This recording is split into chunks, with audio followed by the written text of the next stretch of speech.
The sun had just begun its slow descent over the rolling plains of the Wyoming Territory, casting a golden hue across the vast, rugged landscape. Clara Whitmore, a strong-willed frontier woman in her late 20s, was returning from town with her wagon loaded with supplies.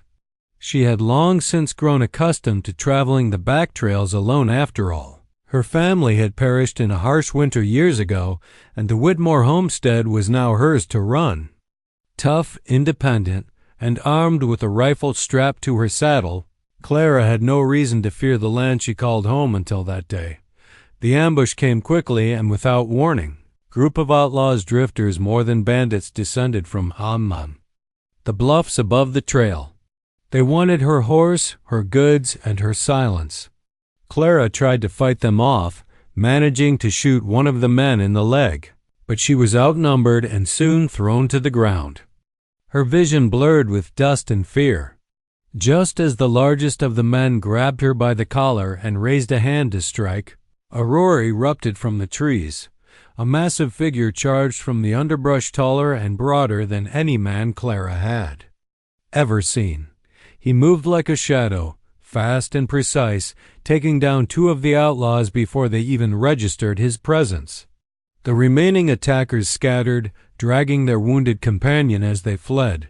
Clara stared up from the ground, dazed, and still gripping her rifle as her unexpected savior approached. His skin was bronze like sun-warmed stone, his long black hair braided with feathers and leather ties. His chest rose and fell with heavy breaths. Tattoos decorated his muscular arms, marking him as a man of a tribe Clara couldn't yet place. Which, he didn't speak at first. He simply offered her his hand. "Are you hurt?" he finally asked in clear but accented English. Clara shook her head, unable to hide her curiosity and confusion. "No, just shaken."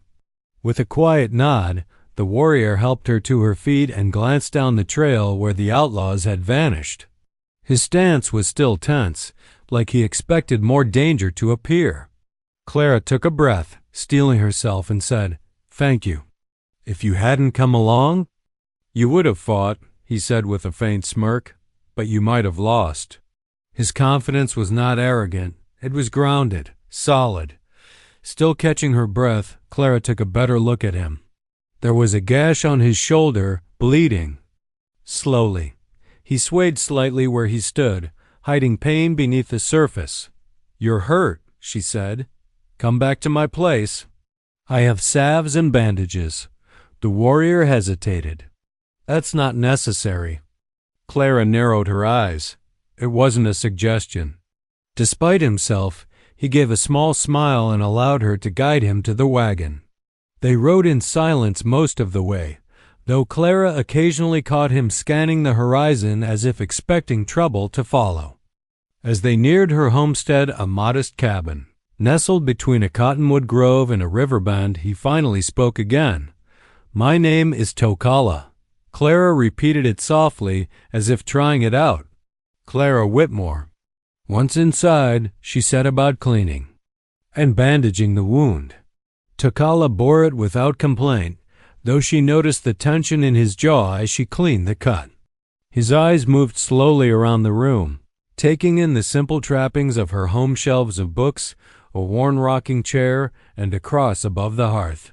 "You live here alone?" he asked. "I do now." She left it at that.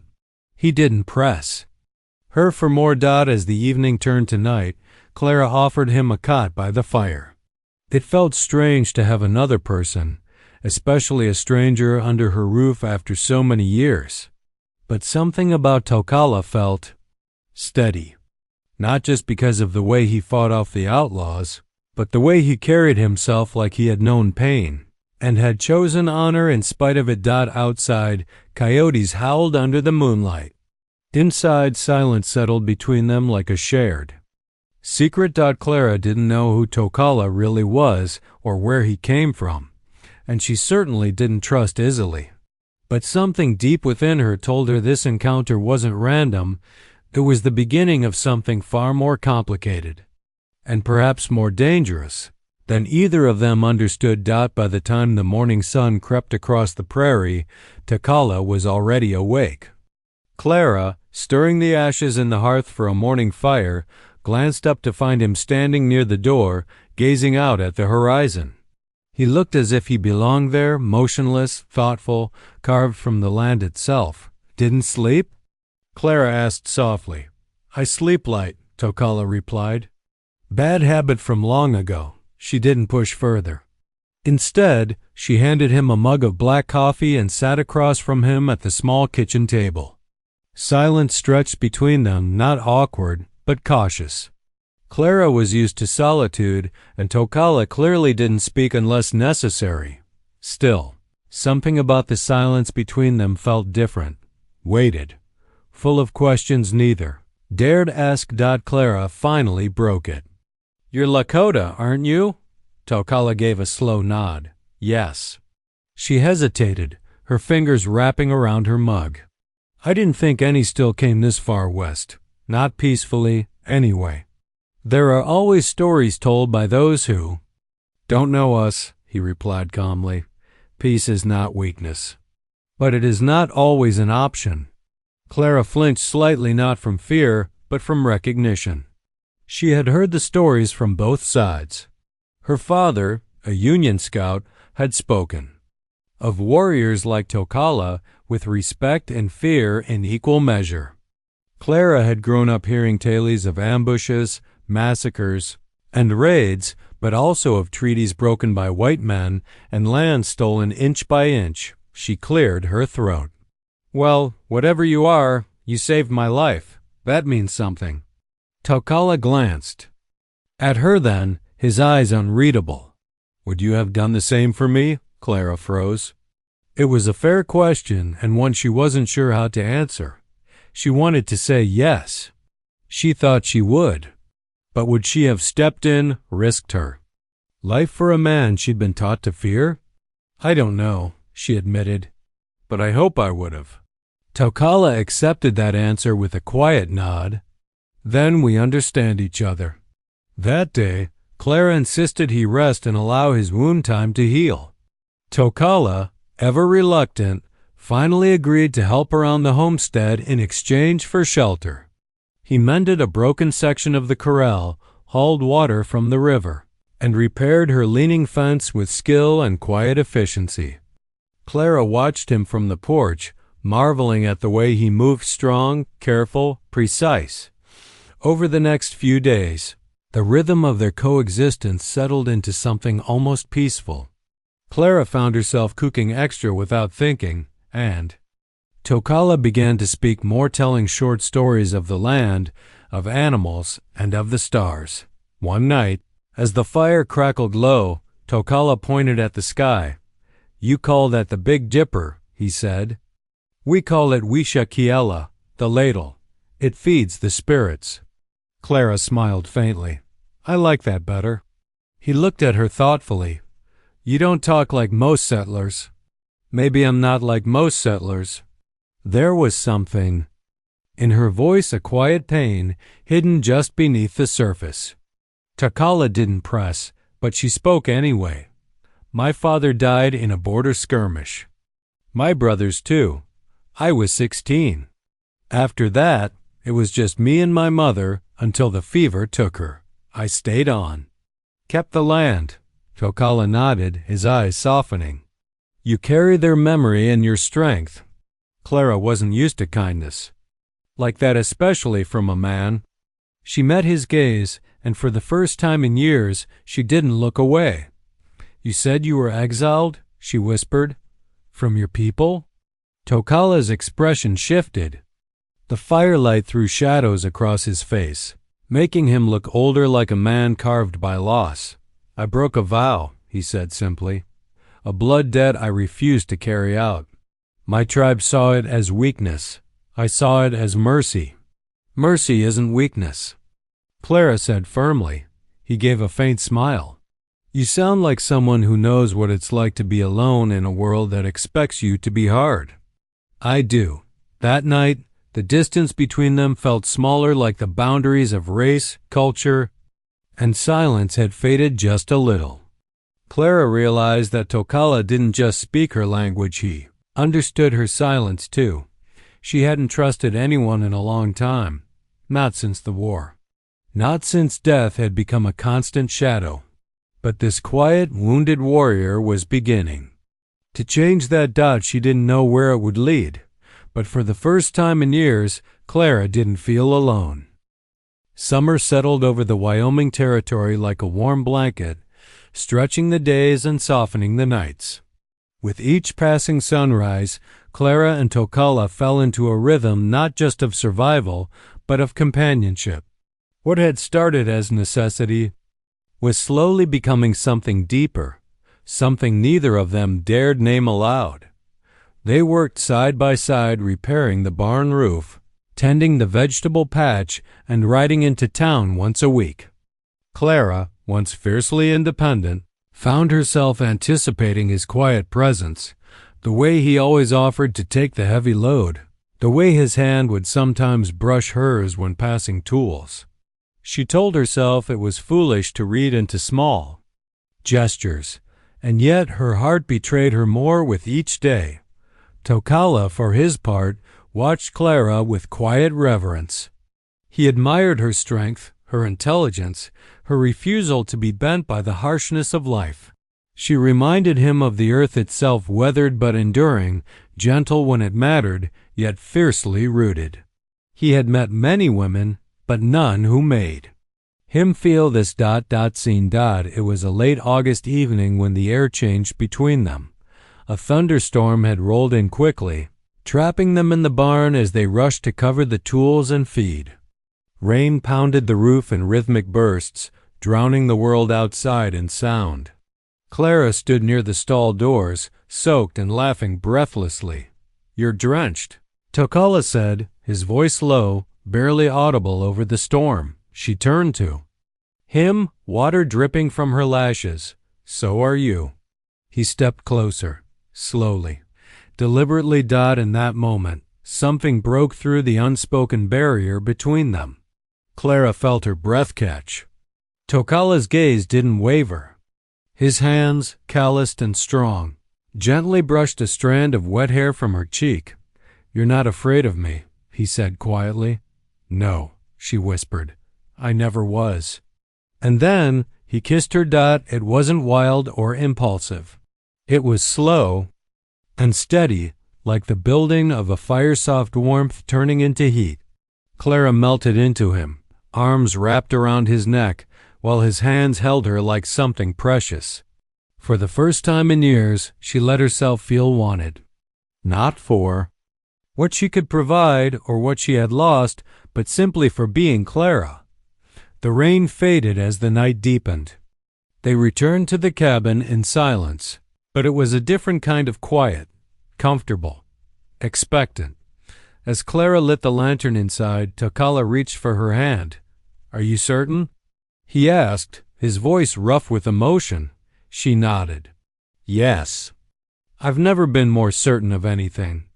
That night, their bond was sealed, not just physically, but emotionally.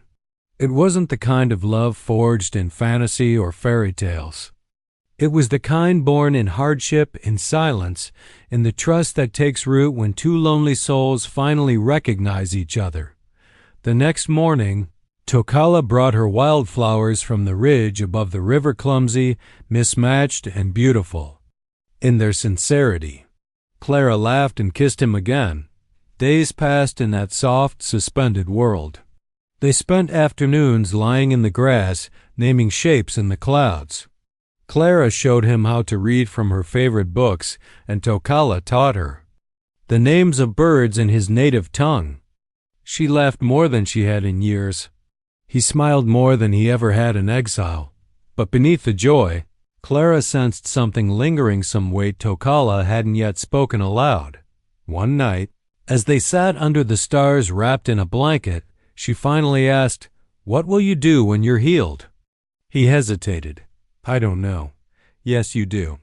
He looked at her then, eyes shadowed. "The tribe ... they sent word. My exile may be lifted." Clara sat still, her heart pounding. "That's good," she said, though her voice was tight. "Isn't it?" Tokala didn't answer immediately. "It means I would be welcomed home, but I would owe them a debt. One I'm not sure I can pay." "What kind of debt?" His jaw tightened. "They want me to return and marry." The words hit her like a slap.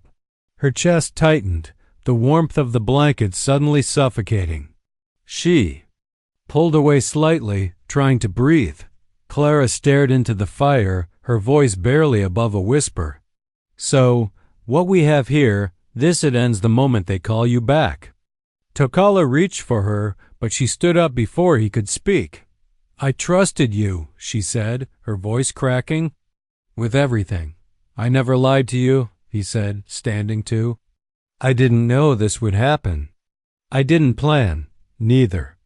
"Did I?" she snapped. "But I opened my heart to you. And now I'm just a stop along the trail back to your real life." He stepped toward her, pain in his eyes. "You are my life." But Clara couldn't hear it. Not then. Not with her heart breaking in her chest. She turned away. And Tokala, bound by love and loyalty, watched her walk back into the house alone. The days that followed their argument were quiet, but not in the peaceful way they used to be. Clara moved through her routines with mechanical precision, keeping her distance while trying to conceal the ache that had rooted itself deep in her chest.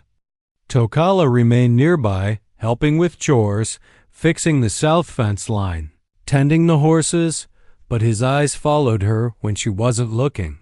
She could feel it. Neither of them spoke of the night the silence between them had begun.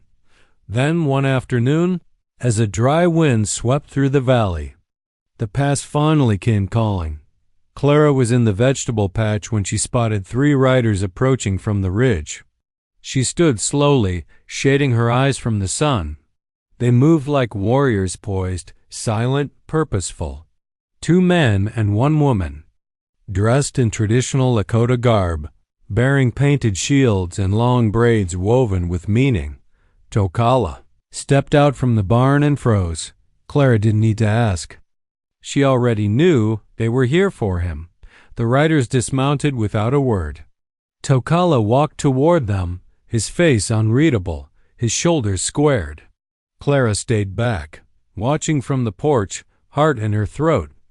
The elder of the group, a man with sharp eyes and a gray-streaked braid, spoke first. His Lakota words rolled out low and commanding. Tokala responded with measured deference, but there was tension in his stance. After several long minutes, the woman rider looked past Tokala and fixed her gaze on Clara. Her expression was curious, but not hostile. She stepped forward, speaking gently and accented English. "You are the woman who kept him safe." Clara nodded. "He helped me first." The woman offered a faint smile. "Still, we thank you." Tokala turned to Clara then. "Their names are Vikasa, Tahu, and Aylin. They've come from the high plains, from my people." Clara's voice was barely steady. "And what do they want?" Vikasa stepped forward. "We bring word from the council. Tokala's exile is ended. He is to return." Clara held her breath. Tokala didn't answer right away. Instead, he turned to her and said softly, "I didn't expect it would come this soon." She looked away, but Vikasa continued, "His return is not without obligation. The price of his place among us has already been agreed upon." Clara's voice came sharp. "The marriage?" Aylin, the woman rider, nodded once. "A daughter of the Hawk clan, highborn. The match was promised before his exile. He must now honor it or lose all ties to the people." Clara felt as if the earth had tilted beneath her feet. Her hands curled into fists. "So that's it? You either take your place again or you lose your family." "It is not so simple," Tokala said. "Yes," Clara said bitterly. "It is." The tension between them crackled. Vikasa and the others exchanged glances but said nothing more. Their message had been delivered.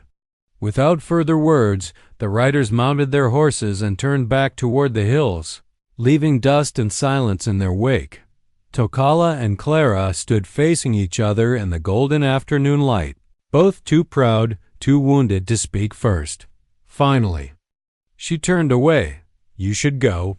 "Clara, you don't owe me explanations," she said, her voice cracking. "Just go." He stepped toward her. "You think this is easy for me? That I haven't dreamed of staying here, building a life with you?" She looked up, tears threatening her eyes. "Then why won't you fight for it?" "Because I have already been cast out once," he said. "And if I turn my back on them now, I will never be welcomed back. I will be alone in the world, not just away from home, but from all of it. And what do you think I am? Just someone to forget on. The trail back to duty? No," he said firmly. "You are the only peace I've ever known." The words hung between them, raw and unguarded, but it wasn't enough, not yet. Clara turned and walked inside, shutting the door gently behind her. Tokala remained standing in the yard until the sun dipped below the trees. Then he saddled his horse and rode away. He didn't look back, and Clara, watching from behind the curtain, let the first tear fall, not because he left, but because he had to. The prairie felt quieter without him. Days passed, slow and hollow, like wind moving through empty space. Clara kept herself busy hauling water, tending the animals, mending clothes with trembling fingers, but no matter how much work she did, the silence inside the cabin was deafening. Each night, she left the lamp burning longer than she should, listening for hoofbeats that never came. Tokala was gone, and though he had said he didn't want to leave her, he had. For duty, for blood, for the weight of a past that she could never truly touch. High on the edge of the pine-covered bluffs, Tokala returned to his people. The village greeted him with caution, respect, and whispers.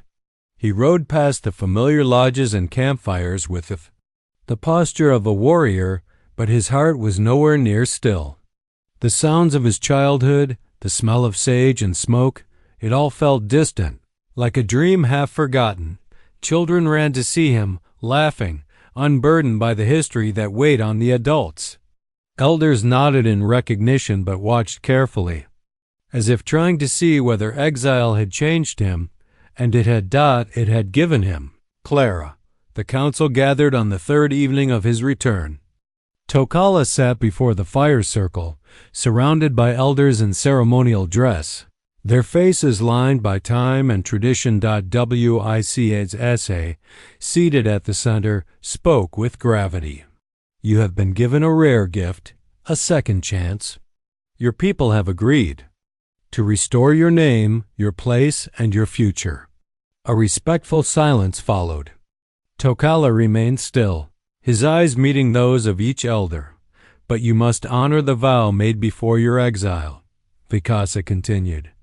"The alliance with the Hawk clan is vital.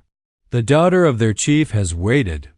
Aelin, seated nearby, added, "You were always loyal to your heart, but loyalty to the people must come first. Do you accept the path laid before you?" Tokala's jaw clenched. He had known this moment would come.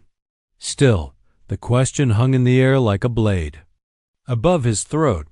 "I accept the path," he said slowly, "but not without truth." The council shifted. A few murmurs passed between them, but Vicasa nodded. "Speak it." Tokala stood. His voice, though quiet, carried the weight of the plains. "During my exile, I found peace in the care of a woman, a settler, Clara Whitmore.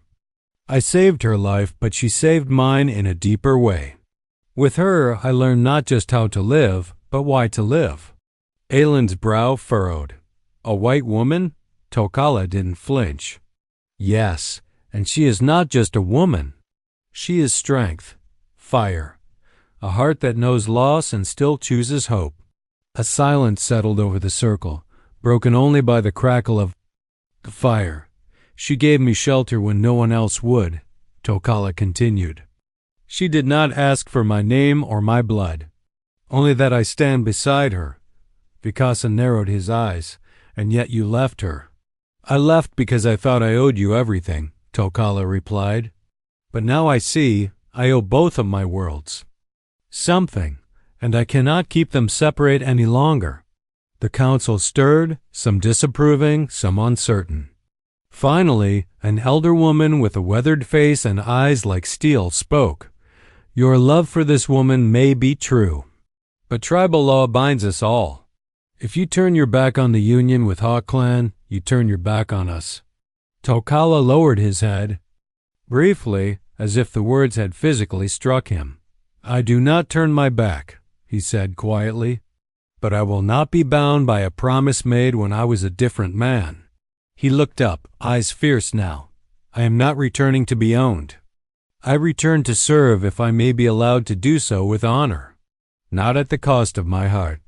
Silence followed tense, uncertain dot, and then Vikasa stood. He looked long into Tokala's eyes. Go, he said at last. You have spoken with the fire of a warrior, but you must choose. Tokala frowned. Choose? Vikasa stepped forward. In 1 week, the Hawk Clan will arrive for the bonding ceremony.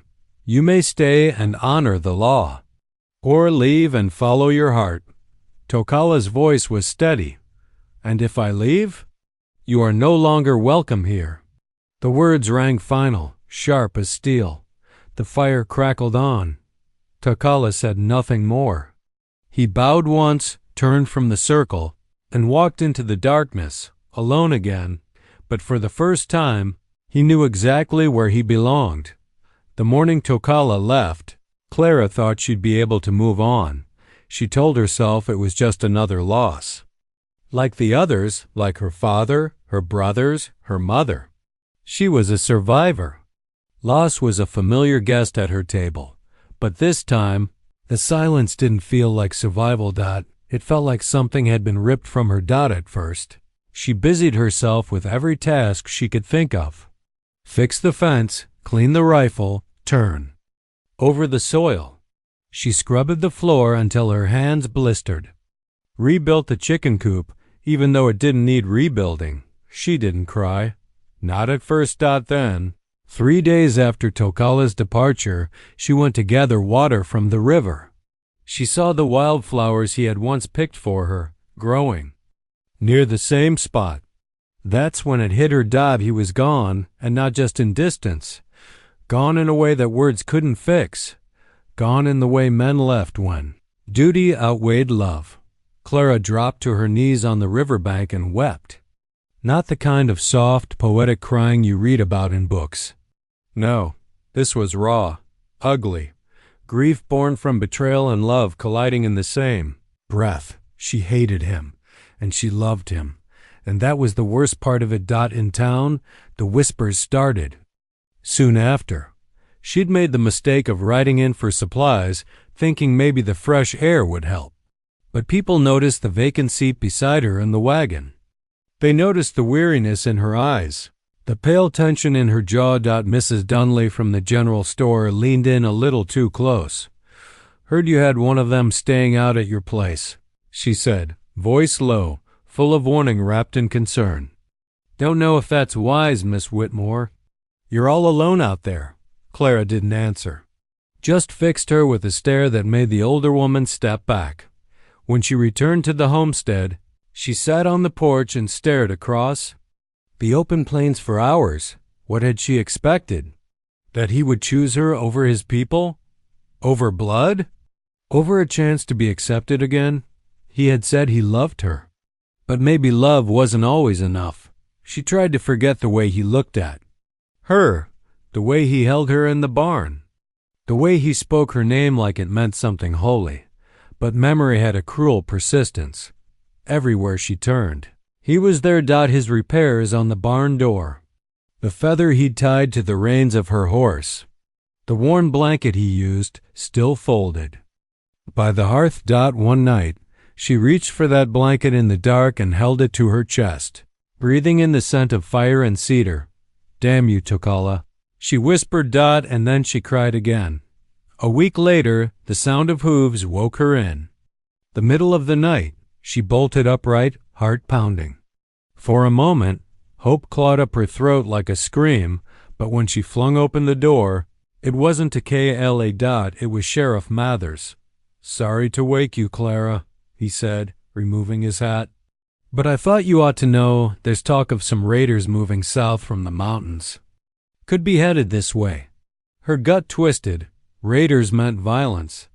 They didn't care about tribes or settlers. They burned and took what they pleased. "Do they know about the villages north of here?" she asked. The sheriff shrugged. "I'd imagine the scouts are warning everyone, but they're fast. Might not be time." As he rode off, Clara stood on the porch, gripping the door frame. The village to Kala. Even if he chose duty over her, she didn't want him or his people hurt. Not by men who took what they wanted and left blood behind. But what could she do? Then she remembered something Tokala once said, his voice low under the stars. "If you see smoke on the hills and hear thunder with no storm, that is war coming." And she remembered what else he said the night he left. "You are the only peace I've ever known." She straightened her back. No more waiting. No more crying. If there was one thing Clara Whitmore had never done, it was stand by while the people she loved were swallowed by fire. She rushed into the cabin, packed her rifle, her saddlebag, and a flask of water. She threw a rope and a skinning knife into the saddle pouch and mounted up. The wind howled through the night like a warning. But Clara had already made her choice. She would ride north at first light, and if Tokala was in danger, if his people were about to face death, then by God, she'd ride into the storm. Tokala stood atop the ridge overlooking his tribe's village as dawn broke, painting the sky in deep hues of crimson and gold. The wind was sharp this morning, too sharp, and it carried with it a scent that made his muscles tense. Smoke. Not campfire smoke, something thicker, darker. Farther off, he scanned the horizon again, jaw tightening. There had been rumors for days. Traders passing through had mentioned raiders moving east, scattered bands regrouping into something more organized. No one knew their origin. Some said deserters from the war, others said outlaws turned mercenaries. Whatever the truth, they were violent, and they were coming. Tokala turned and descended the ridge quickly. The village was waking. Women tended fires. Children chased dogs around tents and lodges. Warriors readied for the morning scout patrols. The normal rhythm of life, but Tokala felt the pulse of unease beneath it all. He headed straight for the council tent. Inside, Vikasa and two others sat in quiet conversation. They looked up as he entered. "I've seen smoke rising from the west," Tokala reported. "4 ridges out. The raiders are close." Vikasa nodded gravely. The scouts reported the same. "They'll likely come by nightfall." "Then we must prepare," Tokala said. "We don't have time for ceremony. We fight." One of the elders gave him a sharp look. "Your mind has been far from this tribe, Tokala. Now you would lead us?" "I do not speak for the council," he replied evenly. "But I know battle. I know the land. And I will not stand by while innocents die." Vikasa exchanged a look with the others. "We've sent for help from nearby camps, but many of our strongest warriors are already on hunting runs. We are vulnerable." Tokala stepped closer. "Then give me a band. Let me lead the defense. I don't care about politics. I care about protecting the people." Vikasa studied him. "And what of your binding ceremony?" Tokala froze. The Hawk clan had arrived the day before. The chief's daughter Lena was young, beautiful, and silent. She hadn't spoken to Tokala once. The arrangement was political, not personal. And though she had said nothing, Tokala had seen the sorrow in her eyes. She too was a prisoner of duty. Vikasa's voice pressed again. "You are to be bound before the full moon." That is the agreement. Tokala looked away. If the tribe is burned to ash, your ceremonies will mean nothing. The tent fell silent. Wicas finally sighed. Very well, you'll have your warriors. As Tokala turned to leave, Aelin, the woman elder who had once defended tradition, called after him. And if you survive, Tokala, what then? Will you still bind yourself to Lena? He paused at the entrance. No, he said softly. I will not give my soul to something built on chains. And then he was gone, already mounting his horse, already shouting orders. By midday, defenses had been hastily arranged, barricades of timber and stone. Women were ushered to the caves beyond the trees, the children kept close. Tokala moved like the warrior he once was, confident, calm, giving strength to those around him. But inside, his heart warred with itself. The people here were his blood. Clara was his life. He kept seeing her face soft in firelight, stubborn in anger, weeping by the river. He had left her. Not because he didn't love her, but because the burden of honor had weighed heavier than his own wants. But now, as war approached, he realized something brutal. What good was honor if it cost you everything real? He clenched his fists, pushing the thought away. Duty first. Always. As the sun began to sink, a scout returned, breathless. They're coming. 20 men, maybe more. Guns, horses. They'll be here by dusk. Tokala nodded. Then we stand. He moved to the edge of the barricade, sword slung across his back. Bow at the ready. But before the first arrow could be knocked, the sound of a single rider broke the wind. A horse galloped over the rise. Small, fast, furious. Clara. She came like a storm. Dust billowing behind her, rifle slung across her back and fury in her eyes. She pulled her horse to a stop right in front of Tokala, dismounted, and stepped toward him like she had every right to be there. His heart dropped into his stomach. What are you doing here? He asked, voice rough with awe and disbelief. I heard about the raiders, she snapped. I'm not letting you fight them alone. You'll be killed. Maybe, she said. But if you're going to stand between two worlds, Tokala, then so am I.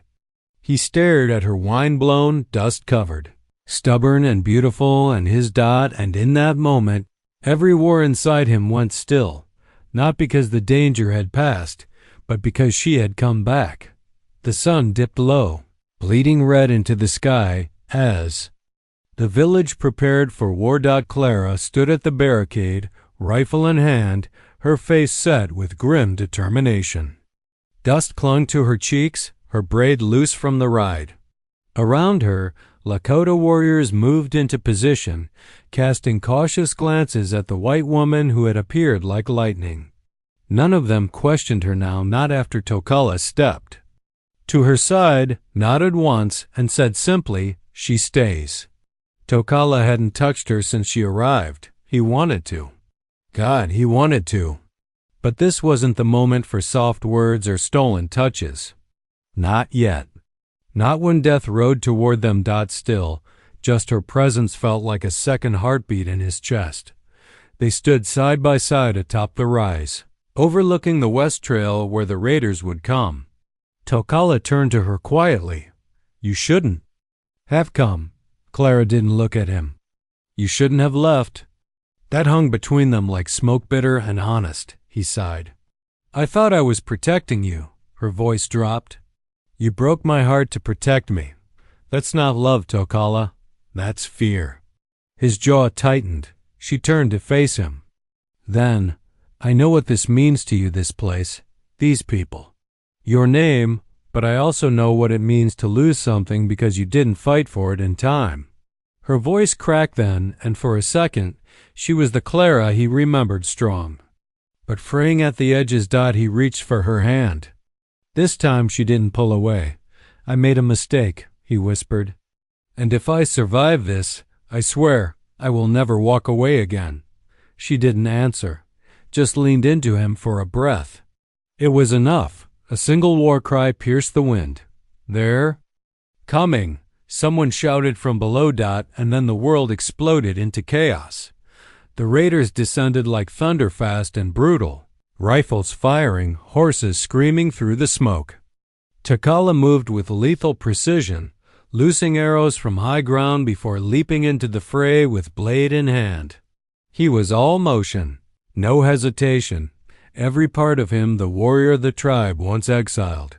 Clara held her ground behind the barricade, firing shot after shot with ruthless accuracy. Her hands bled from splinters, her shoulder bruised from recoil, but she didn't stop. Not when the women and children were hiding in the caves. Not when the man she loved was outnumbered and bleeding. Bodies fell. Smoke thickened. Screams rose and died. And then it was over. The raiders broke. The survivors fled. The wind carried. Silence again. Clara stumbled down the hill toward the clearing, still clutching her rifle like a lifeline. Her ears rang, her limbs trembling. Bloodsome hers, most not soaked her sleeves. Then she saw him, Tokala, slumped against a fallen log, his shoulder slashed open, his breathing shallow. "No," she whispered, rushing to him, dropping to her knees. "I'm all right." Rasped, though his skin had gone pale. "No, you're not," she said fiercely. "You idiot, you beautiful, stubborn idiot." He managed a faint smile. Others began gathering, warriors and elders, tending to the wounded, reclaiming the land. They'd nearly lost. But Clara only saw Takala. She pressed cloth against his wound, whispering curses and prayers in the same breath. "You're going to live, do you hear me?" she said. "You don't get to leave me twice."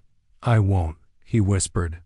"I promise. If you'll have me, I'll stay, for good." Clara bit her lip hard, nodding through tears. "You damn well better." By nightfall, the fires burned not in destruction, but in victory. The village was battered but alive. Tokala sat by the central fire, his arm bound in clean cloth, his face lit by flickering orange. Clara sat beside him, her head resting on his uninjured shoulder. Around them, the people sang, chanted, gave thanks.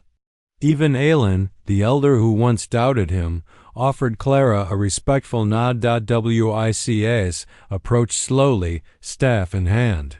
He regarded Takala for a long moment, then looked at Clara. "You came for him," he said, "even when he left." Clara met his eyes without flinching. "He came for me first." Vikasa nodded. "There will be no binding ceremony with the Hawk clan. They have already returned to their territory. Tokala has fulfilled a greater duty today, one we all saw." He turned to Tokala. "You may stay, warrior, but not as one who kneels to law, as one who walks with honor." Tokala inclined his head. "Thank you, elder." Clara watched the exchange in silence. Then, after Vikasa walked away, she turned to Tokala. "So, what now?" He took her hand. "Now?" he said softly. "Now we start again. Not in exile. Not in fear, but together." She nodded, then leaned in. This time, when he kissed her, there was no goodbye in it, only the beginning. The days after the battle were filled with rebuilding, but also with something Clara had not expected to find again so soon: hope. Though the scars were fresh, the village pulsed with renewed life. Warriors trained younger boys in defense. Women sang as they cooked. Children, no longer hidden away in fear, returned to their games. The people smiled more, laughed more. And in the center of it all, Clara stood an outsider once, now part of something much larger than herself. Each morning she rose before the sun, helping prepare meals or tending to the wounded. Her hands were always busy, her heart slowly stitching itself back together in the rhythm of purpose. But nothing healed her faster than the quiet moments with Tokala when he would meet her at the riverbank, arms still in a sling. And they'd sit side by side in the grass without saying a word. She'd never known love like this, tested by fire. shaped by loss and forged in war. Still, despite the peace settling over the village, unease flickered in the corners of Clara's mind. Something wasn't finished. It came one night as the moon hung low over the trees. Clara and Takala were in the gathering tent, sitting near the fire with a few of the village elders. Aelin had just told a tale of a warrior who had once turned the tide of war with only a spear and a prayer. Everyone had laughed Takala most. Of all. Then Vikasa entered, his face like stone. "They're back," he said. The fire crackled louder in the silence that followed. Takala rose slowly. "The raiders?" Vikasa shook his head. "No, the Hawk clan." Clara's heart stuttered. "They've returned?" Takala asked. "Why?" Vikasa's eyes shifted to Clara, then back to Takala. "They say you've dishonored their daughter, that a promise was broken. They do not come for blood, but they come with pride.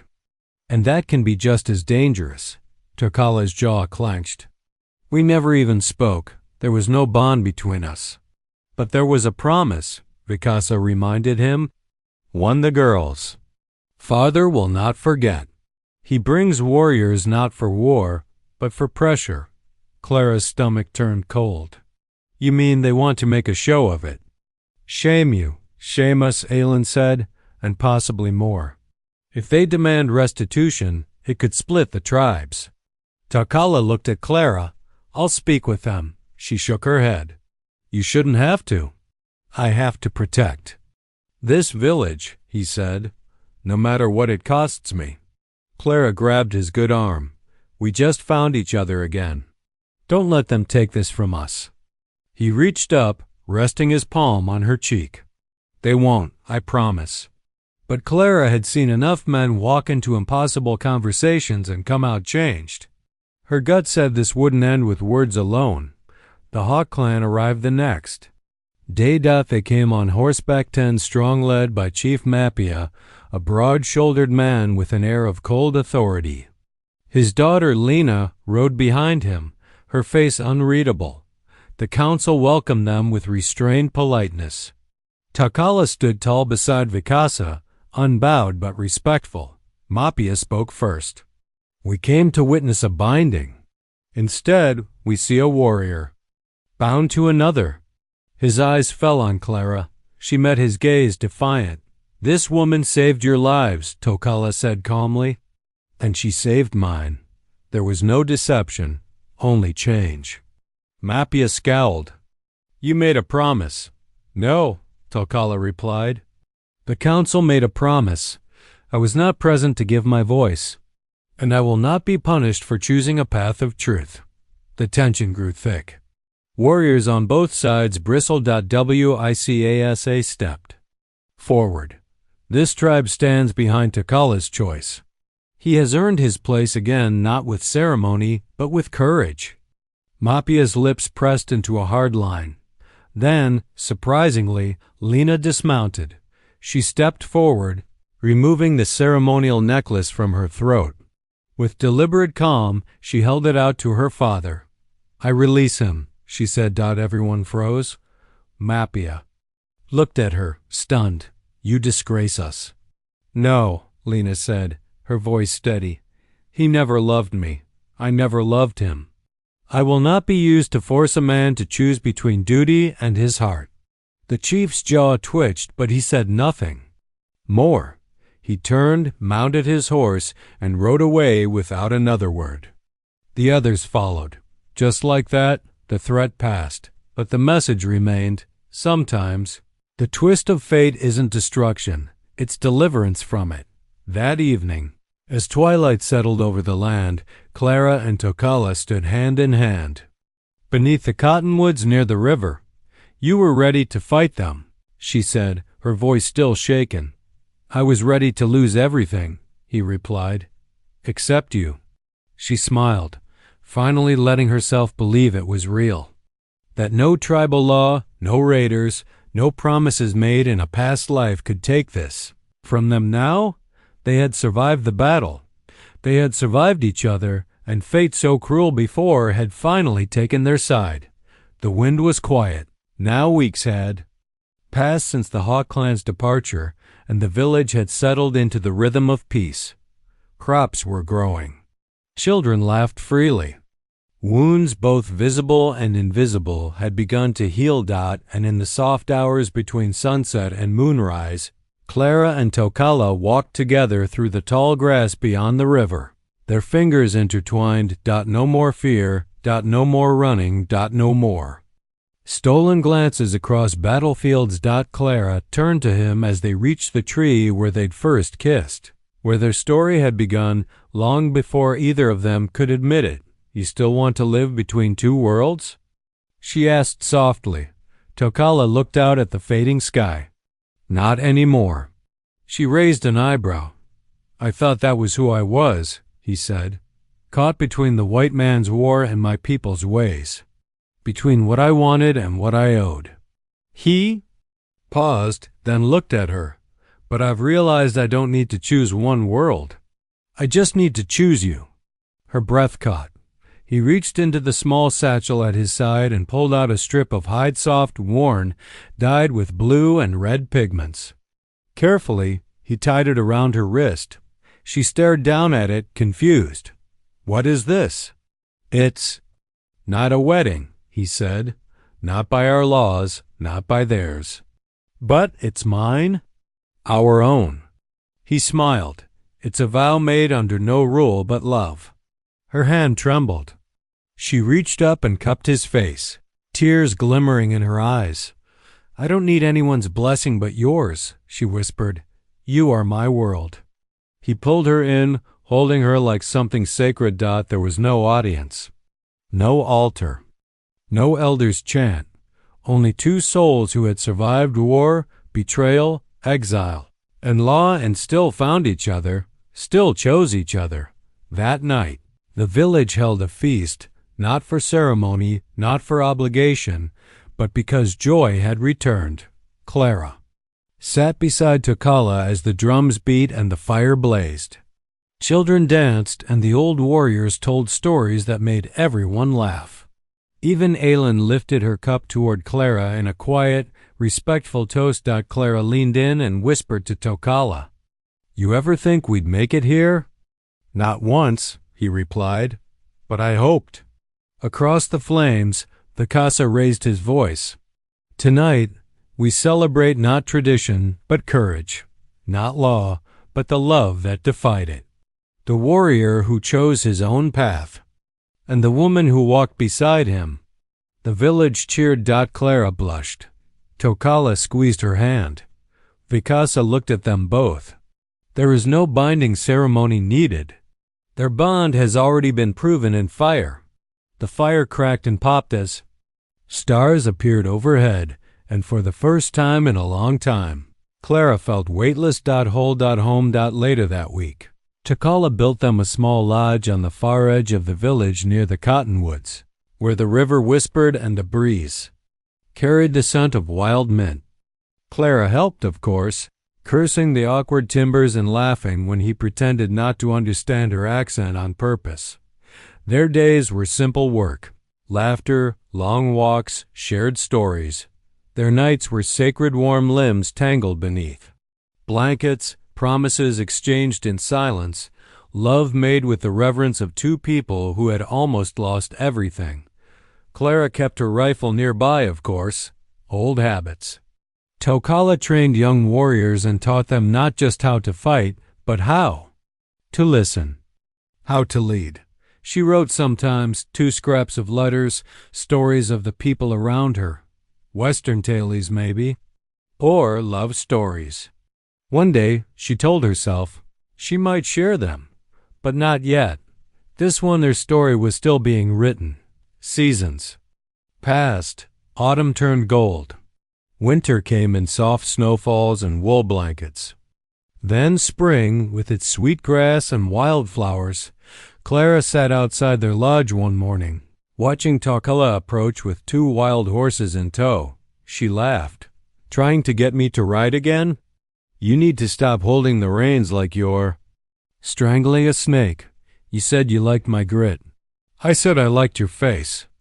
She swatted at him, grinning, and as he reached her side, slipping an arm around her waist, she leaned into him and said the words they both now lived by. "We may not have followed the law," he kissed her temple, "but we followed our hearts." She smiled, resting her head against his shoulder. "Then we'll never be lost again."